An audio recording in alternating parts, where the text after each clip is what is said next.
আলোচনা করব মূল্যস্ফীতি বেড়ে যাওয়ার কারণ, বাজারে চাল, সবজি আর ডিমের দাম বেড়ে যাওয়ার কারণ কতটা প্রভাব ফেলতে পেরেছে মূল্যস্ফীতি এবং বেড়েছে, এই সব নিয়ে আলোচনা করব। সঙ্গে রেমিটেন্স আর রিজার্ভ নিয়ে আলোচনা থাকছে। আলোচনা করব মুদ্রাবাজার, চালের বাজার, আলোচনা করব শেয়ার বাজারে বিনিয়োগ লেনদেন নিয়েও থাকছে বন্দর আর হাটের খবর। এসব নিয়ে সপ্তাহের শুরুর দিনে বৌনি আয়োজনের সঙ্গে আছি আমি মশিউর অনেক। মূল্যস্ফীতি 4 মাস পর ফের বেড়েছে। চালের বাজারে ভরা মৌসুমে দেশের বিভিন্ন জায়গায় সরকারের নির্ধারিত দামের চেয়ে বেশি দরে বিক্রির অভিযোগ দীর্ঘদিনের। বর্ষা মৌসুমে বাড়তি দাম রয়েছে সবজি আর ডিমের বাজারেও। আর এইসব নিয়ে তথ্যচিত্রতে দেখে নিতে চাই বিস্তারিত। আমরা যে গ্রাফটা দেখতে পাচ্ছি সেখানে চালের বাজারের যে সমস্ত বিস্তারিত তথ্য তা দেখতে পাচ্ছি। মিনিকেট চালের দিকে যদি তাকাই, বর্তমান মূল্য যেখানে আছে 75 থেকে 85 টাকা, সেখানে এক বছর আগেও চালের মূল্য ছিল 60 থেকে 78 টাকা। আর এতে করে দেখা যায় যে বাৎসরিক যে মূল্যবৃদ্ধি তার হার 15.94%। এবার 28 যেই চাল আছে, চালের দিকে যদি তাকাই তাহলে দেখতে পাচ্ছি যে 60 থেকে 75 টাকা বর্তমান মূল্য থাকলেও এক বছর আগে এই চালের মূল্য ছিল 54 থেকে 58 টাকা। এবং বাৎসরিক মূল্যবৃদ্ধির হারেও ঠিক মিনিকেট চালের থেকেও বেশি মূল্যবৃদ্ধি হয়েছে 28 চালের, যেখানে 20.54% দেখতে পাচ্ছি। স্বর্ণা চালের ক্ষেত্রে এক বছর আগে চালের দাম ছিল যেখানে 50 থেকে 54 টাকা, সেখানে বর্তমান মূল্য কিন্তু সর্বোচ্চ 60 টাকা পর্যন্ত বিক্রি হচ্ছে। এবং মাসিক মূল্যবৃদ্ধির হার কিন্তু 6.48% তথ্যচিত্র যেটা দেখতে পাচ্ছি। এবার একটু দেখে নিতে চাই যে ঠিক ফার্মের ডিমের দাম হালি প্রতি কত টাকাতে বিক্রি হচ্ছে। বর্তমান মূল্য যেখানে 40 থেকে 48 টাকা, সেখানে সপ্তাহর ব্যবধানে সপ্তাহ ঠিক আগে বিক্রি হতো 38 থেকে 45 টাকা। আর এক বছর আগে ঠিক ডিমের হালি ছিল 48 থেকে 54 টাকা। একটু যদি তাকাতে চাই বাৎসরিক মূল্যবৃদ্ধির দিকে, মাসিক মূল্যবৃদ্ধি হলেও বাৎসরিক দিক থেকে কিন্তু মূল্যবৃদ্ধি হয়নি, বরঞ্চ বেশ হ্রাস পেয়েছে। বাৎসরিক দিকে 13.73% কিন্তু কমেছে, কিন্তু মাসিক দিক থেকে কিন্তু আবার 4.76% বেড়েছে দেখতে পাচ্ছি। এবার একটু দেখে দিতে হবে সবজির বাজার দরের ব্যাপারটা।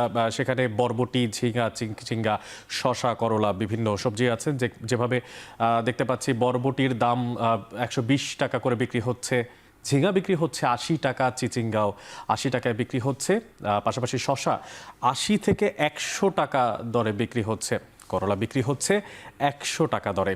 এবার একটু তাকাতে চাই অন্যান্য যে সমস্ত সবজিগুলো আছে। গোল বেগুন বিক্রি হচ্ছে 120 টাকায়, লম্বা বেগুন বিক্রি হচ্ছে 100 টাকায়, ঢ্যাঁড়স 80 টাকায়, গাজর বিক্রি হচ্ছে 180 টাকায় এবং টমেটো বিক্রি হচ্ছে 180 টাকায়। এবং দেখতে চাই হচ্ছে সবজির বাজার দরের ক্ষেত্রে লাউ, কাঁচামরিচ, কচু, পেঁপে, এই সমস্ত যেই সবজির বাজার দর সেগুলো কিন্তু যথাক্রমে দেখতে পাচ্ছি 70 টাকায় লাউ বিক্রি হচ্ছে, কাঁচামরিচ 200 টাকায়, কচু বিক্রি হচ্ছে 80 টাকায়, মিষ্টি কুমড়া 50 টাকায় বিক্রি হলেও পেঁপে কিন্তু 40 টাকায় বিক্রি হওয়ার তথ্য পাচ্ছি, যেটা কিনা গেল সপ্তাহের তুলনায় যদি তাকাই তাহলে কিছুটা বাড়তি।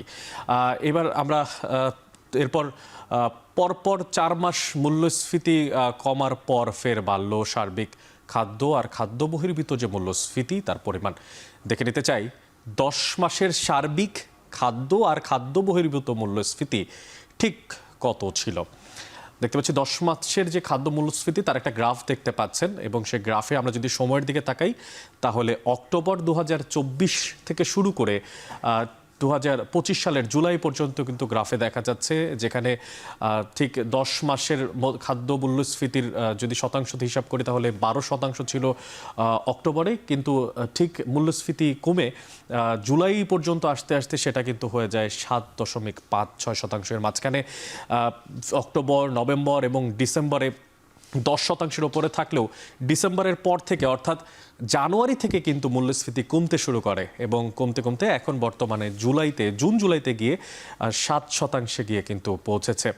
এবার একটু দেখতে চাই যে 10 মাসের ব্যবধানে আসলে খাদ্য বহির্ভূত যে সমস্ত মূল্যস্ফীতিগুলো আছে সেই মূল্যস্ফীতির যে গ্রাফ সেই গ্রাফটার দিকে একটু তাকাতে চাই। ঠিক একইভাবে অক্টোবর থেকে জুলাই পর্যন্ত আমরা একটা নির্দিষ্ট গ্রাফিক্যাল এরিয়া নির্ধারণ করেছি, যেখানে অক্টোবরে ছিল হচ্ছে 9.34%, যেখানে খাদ্য বহির্ভূত মূল্যস্ফীতির পরিমাণ ছিল। 10 মাসের ব্যবধানে জুলাইতে গিয়ে দেখা যায় সেই পরিমাণটা গ্রাফিক্যালি কিছুটা বেড়েছে, সামান্যটা বেড়েছে 9.38%, এবং সর্বনিম্ন যেখানে ছিল হচ্ছে এপ্রিলে 9.19%। এরপরে যদি একটু দেখতে চাই আমাদের সঙ্গে যে সার্বিক যে মূল্যস্ফীতি তার গ্রাফের যেই পরিমাপ, সেই পরিমাপের জায়গাটা ঠিক অক্টোবর থেকে জুলাই, অক্টোবরে ছিল হচ্ছে 10.87%, এবং সেটি কমতে কমতে মূল্যস্ফীতি পৌঁছেছিল জুন মাসে গিয়ে 8.48%, এবং জুলাইতে গিয়ে আবারও কিছুটা বেড়ে যায়, সেখানে 8.55% গিয়ে পৌঁছায়। এর পরবর্তীতে ফেব্রুয়ারির দিকে তাকালেই দেখা যায় যে আসলে অক্টোবর, নভেম্বর, ডিসেম্বর, জানুয়ারির পরের গ্রাফটা ফেব্রুয়ারি থেকে বেশ কিছুটা কমতে শুরু করে। এবার একটু মুদ্রা বাজারের দিকে তাকাতে চাই। বিশেষ করে ডলারের দাম বাজার ভিত্তিক করার পরও খোলা বাজারে দাম কেন্দ্রীয় ব্যাংকের দেয়া যে মধ্যবর্তী দাম তার চেয়ে এখনও কিছুটা বেশি। ডলারের যেই দাম, সেই বৈদেশিক মুদ্রার বাজারের দিকে একটু লক্ষ্য রাখতে চাই। এখানে মার্কিন ডলারের দিকে তাকালে দেখা যাবে যেখানে ক্রয় মূল্য 121 টাকা 25 পয়সা, সেখানে বিক্রয় মূল্য কিন্তু 121 টাকা 50 পয়সা। ইউরো বিক্রি হচ্ছে 141 টাকা 44 পয়সায়, যেখানে ক্রয় মূল্য 141 টাকা 12 পয়সা। পাউন্ড বিক্রি হচ্ছে 163 টাকা 44 পয়সা, ক্রয় মূল্য 163 টাকা 7 পয়সা। রুপির ক্রয় মূল্য এবং বিক্রয় মূল্য দুটোই সমান, 1 টাকা 39 পয়সা। ইউয়ান 16 টাকা 87 পয়সায় ক্রয় মূল্য থাকলেও বিক্রয় মূল্য তেমন একটা পরিবর্তন হয়নি। অস্ট্রেলিয়ান ডলারের দিকে আমরা একটু দেখতে চাই। অস্ট্রেলিয়ান ডলারের ক্রয় মূল্য হচ্ছে 79 টাকা 10 পয়সা, বিক্রয় মূল্য রয়েছে 79 টাকা 33 পয়সা। সিঙ্গাপুর ডলার 94 টাকা 29 পয়সার বিপরীতে বিক্রয় মূল্য 94 টাকা 56 পয়সা। কানাডিয়ান ডলারের ক্ষেত্রে 88 টাকা 13 পয়সা ক্রয় মূল্য, বিক্রয় মূল্য 88 টাকা 32 পয়সা। আর ইউয়ানের ক্ষেত্রে শুধু 82 টাকা যেই ক্রয় মূল্য, বিক্রয় মূল্য কিন্তু একই 82 পয়সা। এবং শ্রীলঙ্কান রুপি ঠিক একটুকু পার্থক্য, ক্রয় মূল্য 2 টাকা 47 পয়সা এবং বিক্রয় মূল্য 2 টাকা 48 পয়সা। এবার একটু স্থলবন্দরের দিকে তাকা যেতে যে বর্তমানে 24টি বন্দর থেকে 4টি বন্দর বন্ধ করা হয়েছে। লোকেশনে থাকায় বন্ধ হতে পারে আরও কয়েকটি স্থলবন্দর। স্থলবন্দরের যেই গ্রাফটা লোকসানে চলা বন্দর বন্ধের যে শঙ্কার কারণগুলো, সেগুলো একটু দেখতে চাই। রপ্তানির সময় বৃদ্ধি আর পাশাপাশি আমদানি কমায় রাজস্ব ঘাটতি কিন্তু বেশটা বেড়েছে, এবং পাশাপাশি বর্তমানে 20টির মতো বন্দরের মধ্যে কার্যকর বন্দর রয়েছে 12টি। এর পরবর্তীতে দেখতে পাচ্ছি বন্দর পরিচালনায় গুরুত্ব পাচ্ছে আধুনিকায়ন সহ প্রযুক্তির ব্যবহার। দেশের 24টি বন্দরের মধ্যে সাম্প্রতিক বন্ধ হয়েছে যে 4টি, তার অধিকাংশ বন্দরের আয় খরচের কয়েক গুণ বেশি, এবং 2 থেকে 4টি নদী বন্দর বেসরকারি খাতে দিতে চাচ্ছে সরকার, এবং সেটাও কিন্তু বেশ গুরুত্বপূর্ণ বটে। রেমিটেন্স আহরণে শীর্ষস্থানে উঠে এসেছে সৌদি আরব, আর অন্যদিকে গেল বছর শীর্ষে থাকা যুক্তরাষ্ট্রের নাম নেমেছে 5ম স্থানে। এবার রেমিটেন্সের যে তালিকাটা, সেই শীর্ষ 5 দেশের রেমিটেন্সের তালিকাটা দেখতে চাচ্ছি। সৌদি আরব যথারীতি ঠিক প্রথম স্থানে রয়েছে, সেখানে 149 কোটি ডলার এসেছে রেমিটেন্স সৌদি আরব থেকে। এরপরেই পর্যায়ক্রমে নাম রয়েছে সংযুক্ত আরব আমিরাত, যুক্তরাজ্য, মালয়েশিয়া এবং যুক্তরাষ্ট্রের। সংযুক্ত আরব আমিরাত দ্বিতীয় স্থানে আছে, তাদের সে দেশ থেকে রেমিটেন্সের পরিমাণ হচ্ছে 104 কোটি মার্কিন ডলার। এছাড়াও যুক্তরাজ্য থেকে এর পরবর্তী ধাপে এসেছে 100 কোটি মার্কিন ডলার, এবং মালয়েশিয়া থেকে এসেছে 91 কোটি মার্কিন ডলার। এবং যেটা বলছিলাম যে যুক্তরাষ্ট্রের নাম নেমেছে 5ম স্থানে। যুক্তরাষ্ট্র থেকে রেমিটেন্সের পরিমাণ সর্বনিম্ন শীর্ষ 5টা দেশের মধ্যে, সেখান থেকে এসেছে 79 মার্কিন ডলার। এবার আমদানি কম ও রেমিটেন্সের জোয়ারে ফের বেড়েছে রিজার্ভ। সেই খবরটা একটু জানিয়ে দিতে চাই। 6 আগস্ট বৈদেশিক মুদ্রার মজুত রয়েছে গ্রস পদ্ধতিতে $30 বিলিয়ন, যেখানে ছাড়িয়েছে। দেশের রিজার্ভের যদি একটা চিত্র দেখতে চাই, যেখানে হচ্ছে সনাতন এবং আধুনিক দুটো গ্রাফই কিন্তু আমরা দেখতে পাচ্ছি।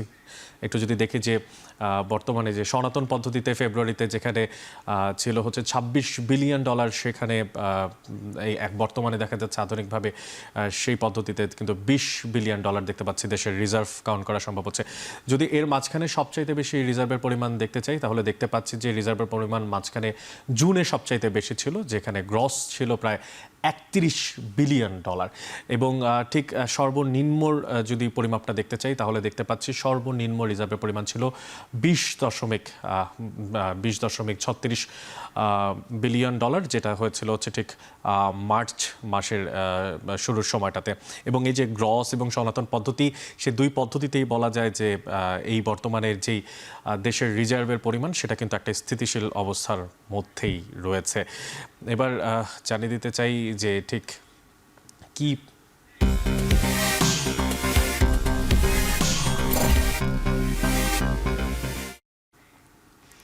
চলতি সপ্তাহের প্রথম কার্যদিবসে দেশের প্রধান পুঁজি বাজার ঢাকা স্টক এক্সচেঞ্জ সবশেষ অবস্থা জানতে সরাসরি দেখে নেব ডিএসসির ওয়েবসাইট। 2টা পর্যন্ত চলবে এই ডিএসসির ওয়েবসাইট। তার মাঝখানে একটু দেখে নিতে চাই। দেখতে পাচ্ছি ডিএসসি এক্স ইন্ডেক্স, বা যেটাকে আমরা বলি হচ্ছে চূড়ান্ত সূচক, সেই চূড়ান্ত সূচকের জায়গাতে 5,376 পয়েন্ট কিন্তু এখন পর্যন্ত ঊর্ধ্বমুখী রয়েছে, এবং নিম্নমুখী রয়েছে 31 পয়েন্ট। পাশাপাশি যেই সরিয়া ভিত্তিক এটা আছে, সেখানে কিন্তু দেখতে পাচ্ছি যে 1,166 পয়েন্ট কিন্তু ঊর্ধ্বমুখী রয়েছে। বিপরীতে 4 পয়েন্ট কমেছে এখন পর্যন্ত।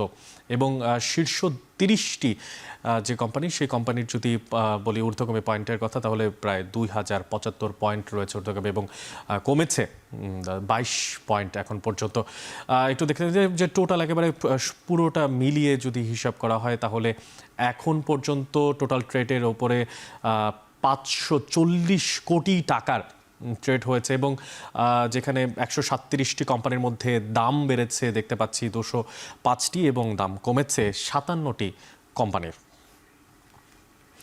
এবার চলতি সপ্তাহে বেশ কিছু কোম্পানি বার্ষিক পরিষদ সভার তারিখ ঘোষণা করেছে। এক নজরে দেখে নিতে চাই ঠিক কতগুলো কোম্পানি তাদের যেই তারিখ নির্ধারণ করলো, তাদের নাম এবং বিস্তারিত। বার্ষিক পরিষদের সভা ঘোষণা করেছে গ্লোবাল ইসলামিক ব্যাংক পিএলসি। তারা 12 আগস্ট 2025 তাদের যেই বার্ষিক পরিষদ সভা, সেটার তারিখ ঘোষণা করেছে। এছাড়াও গ্রামীণ 13 আগস্ট 2025 তাদের বার্ষিক পরিষদের সভা ঘোষণা করেছে। রিলায়েন্স ইন্স্যুরেন্স মিউচুয়াল ফান্ড, তারা 24 আগস্ট এবং 14 আগস্ট, এবং ঠিক এই 14 আগস্টেই বাকি আরও 3টা কোম্পানিও কিন্তু তাদের বার্ষিক পরিষদের সভা ঘোষণা করেছে। তার মধ্যে কিন্তু রয়েছে এসিএমএল এবং গ্রোথ ফান্ড, এছাড়াও premier leasing and finance limited কোম্পানির নামও কিন্তু আমরা দেখতে পেয়েছি। হিলি স্থলবন্দর দিয়ে আমদানি না বাড়লেও কিছুটা গতি ফিরেছে রপ্তানিতে। ভারতে রপ্তানি হচ্ছে বেশ কিছু প্রতিষ্ঠানের খাদ্যপণ্য। ভারতের অভ্যন্তরীণ জটিলতা কাটলে রপ্তানি আরও বাড়ার সম্ভাবনা রয়েছে। এ বিষয়ে বিস্তারিত জানাতে হিলি স্থলবন্দর থেকে যুক্ত হচ্ছেন সোহেল রানা।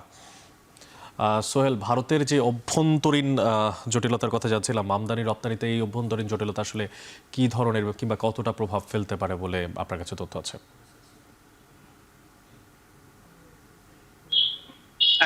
অনেক ভারতের যে অভ্যন্তরীণ জটিলতা যে বিষয়টি বলা হয়েছে, সেটি মূলত ভারত অভ্যন্তরে যে কাস্টমসের ঊর্ধ্বতন কর্তৃপক্ষ সেটি না থাকবার কারণেও কিন্তু এই যে বাংলাদেশে যে পণ্যগুলো ভারতে রপ্তানি করার সুযোগ আছে, সেগুলো বাংলাদেশ ব্যবসায়ীরা রপ্তানি করতে পারে না। পাশাপাশি আরেকটি বিষয়, সেটি হচ্ছে কোয়ারেন্টাইন অফিস। এই কোয়ারেন্টাইন অফিস না থাকবার কারণে সবজি যেগুলো রয়েছে, কাঁচা পণ্য, সেই পণ্যগুলো কিন্তু ভারতে বাংলাদেশি যারা ব্যবসায়ী রয়েছে, তারা কিন্তু বিশেষ করে এই বন্দর দিয়ে রপ্তানি করতে পারছে না। তবে পট পরিবর্তনের পর কিছুটা গতি ফিরেছে। বেশ কিছু জুস খাদ্যপণ্য যে রয়েছে, সেগুলো রপ্তানিতে কিছুটা গতি ফিরেছে, যদিও ওপাশের ভারতীয় যারা ইম্পোর্টার রয়েছেন, তারা কিন্তু এই পণ্যগুলো নিয়ে এখান থেকে প্রায় ভারতের যে হিলি আছে, ভারত হিলি থেকে মালদাতে গিয়ে তারা কিন্তু সেখানে পরীক্ষণ শুল্ক করে তারপরে এসে কিন্তু সেই পণ্যটি তারা কিন্তু রপ্তানি করছে। এই জটিলতাটি কাটতে গেলে যেটি তারা বলছেন, মূলত সেখানে কাস্টমসের একজন ঊর্ধ্বতন কর্তৃপক্ষ লাগবে এবং কোয়ারেন্টাইন অফিস এবং রাস্তা প্রশস্তকরণ যে বিষয়গুলো রয়েছে এগুলো যদি দ্রুত সমাধান করা সম্ভব হয় ভারত অভ্যন্তরে, এই জটিলতাগুলো কেটে গেলেই হয়তো রপ্তানি যে অপার সম্ভাবনা হিলি স্থল বন্দরে সেটি কিন্তু রয়েছে বলে কিন্তু হিলি স্থল বন্দরে যারা ব্যবসায়ী রয়েছেন তারা বলছেন। আমি গতকালকেও দেখেছি যে গতকাল হিলি স্থল বন্দর পরিদর্শনে এসেছিলেন নৌ পরিবহন মন্ত্রণালয়ের উপদেষ্টা এবং তিনি এই আমদানির যে গতি সেটি গতি ফেরার বিষয়ে বন্দর কর্তৃপক্ষকে তাগাদা দিয়েছেন। তিনি বলেছেন যে বন্দরের যে অবস্থাপনাগুলো রয়েছে সেগুলো খতিয়ে দেখে দ্রুত ব্যবস্থা গ্রহণ করা হবে যাতে করে ব্যবসায়ীরা সব ধরনের সুযোগ সুবিধা নিতে পারেন এবং ব্যবসার যে গতি সেটি যেন আবারও হিলি স্থল বন্দরে ফিরে সে বিষয়গুলো কিন্তু এখানে কিন্তু নির্দেশনা দেওয়া হয়েছে। এবং ব্যবসায়ীরা যে জিনিসটি চেয়েছিলেন যে পাথর যেটি ভারত থেকে আমদানি করা হয় মূলত এবং এই সেই আমদানি করা পাথরগুলো বন্দরে অভ্যন্তরে না রেখে সেটি বাইরে ড্রাম্পিং করার সুযোগ করে দিলে হয়তো তারা আমদানির গতিটা ফেরাতে পারে। তো সব মিলিয়ে অনেক এই ছিল আমার কাছে হিলি স্থল বন্দর থেকে আমদানি রপ্তানি নিয়ে সর্বশেষ পরিস্থিতি। হিলি স্থলবন্দর থেকে যুক্ত ছিলেন সহকর্মী সোহেল রানা।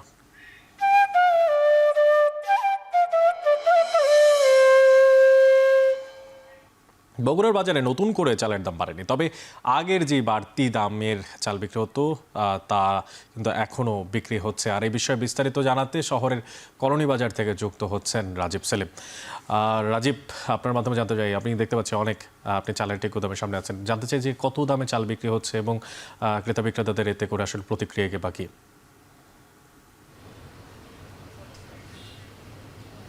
অনেক চালের বগুড়ার চালের বাজারের যে অস্থিরতা এটি প্রায় ৩ মাস ধরে চলছে, অর্থাৎ গেল বোরো মৌসুমের ধান ওঠার পর থেকেই এই চালের দাম বাড়তে শুরু করেছে। আমি একটু জানিয়ে রাখি, চালের দাম ২৮ এবং ৪৯ যে চাল রয়েছে এই চাল বিক্রি হচ্ছে ৬০ টাকা প্রতি কেজিতে এবং কাটারি ভোগ চাল বিভিন্ন প্রকারের হয়ে থাকে, বিভিন্ন প্রকারের হওয়ার কারণে মান বেঁধে সেটি বিক্রি হচ্ছে ৭২ থেকে ৮০ টাকা এবং চালের মধ্যে সবচেয়ে যে কম দামের চাল সেটি হচ্ছে রঞ্জিত চাল, যেটি ৫৬ টাকা বিক্রি হচ্ছে প্রতি কেজিতে এবং নিম্নবিত্ত এবং যারা রয়েছেন ছিন্নমূল যারা রয়েছেন নিম্নবিত্ত যারা রয়েছেন তারা সবচেয়ে বেশি কিনে থাকেন এই রঞ্জিত চাল। তবে সেই রঞ্জিত চাল কিনতে গিয়েও তাদের দিনের একটি যা আয় হয় সেই আয়ের বড় একটি অংশ দিয়ে শুধুমাত্র চাল কিনতে হচ্ছে। এই অস্থিরতার কারণে তারা জানাচ্ছেন যে নিয়মিত বাজার তদারকি হচ্ছে না, যে কারণে চালের দাম বৃদ্ধি পাচ্ছে এবং তারা দাবি জানাচ্ছেন যে চালের বাজার তদারকি করে চালের দাম কমানো হোক। এবং আমরা ব্যবসায়ীদের সাথে কথা বলেছি, ব্যবসায়ীরা বলছেন যে কুরবানি ঈদের আগে যে দাম ছিল কুরবানি ঈদের ঠিক পরে ৭ দিনের ব্যবধানে চালের দাম প্রতি কেজিতে ৮ থেকে ১০ টাকা, বিভিন্ন প্রকার চালে ৮ থেকে ১০ টাকা কেজি প্রতি বেড়েছে এবং সেই যে বাড়তি দাম সেই বাড়তি দামে এখন পর্যন্ত বিক্রি হচ্ছে। এই চালের দাম কোনো চালের দামই কমেনি, সবগুলো চালের দামই যে ৭ দিনের ব্যবধানে বেড়েছে সেই বাড়তি অবস্থায় এখনো বিক্রি হচ্ছে। তারা ব্যবসায়ীরা বলছেন যে যখন কৃষকের ঘরে ধান ছিল, কৃষকের গোলায় ধান ছিল, তখন কৃষক দাম পায়নি, ধান চালের দাম পায়নি, কিন্তু মিলার এবং বড় যে কর্পোরেট হাউসগুলো রয়েছে তাদের হাতে চাল এবং ধান চলে যাওয়ার পর থেকে তাদের ইচ্ছাতেই চালের দাম কম বেশি হচ্ছে। এই ছিল আমার কাছে বগুড়া থেকে চালের বাজার দরের সবশেষ। অনেক বগুড়া থেকে চালের বাজারের সবশেষ দরদামের খোঁজখবর রাখছিলেন সহকর্মী রাজীব সেলিম। শেষ করছি বণিক। এখন টেলিভিশন ওয়েবসাইটে দেখতে ভিজিট করুন www.এখন.tv। এছাড়া এখন টেলিভিশন ফেসবুক দেখতে ভিজিট করুন facebook.com/tv.এখন এবং ইউটিউবে এখন টেলিভিশন দেখতে ভিজিট করুন youtube.com/c/এখন tv।